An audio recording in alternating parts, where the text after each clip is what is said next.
کے پڑھاتے ہیں ان کی تو عمر بھر نہیں جاتی ہے مفلسی. مفلس کی کچھ نظر نہیں رہتی ہے آن پر، دیتا ہے اپنی جان وہ ایک ایک نان پر. ہر آن ٹوٹ پڑتا ہے روٹی کے خان پر.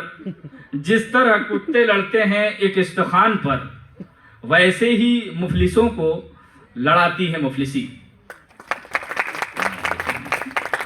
نذیر صاحب کو جزیات نگاری میں ید طولہ حاصل ہے.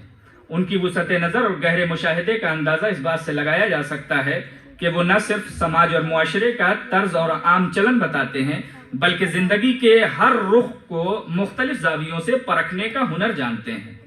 سماج کی خوبیوں اور خامیوں کو ظرافت کے پیکر میں ڈھال کر پیش کر دیتے ہیں.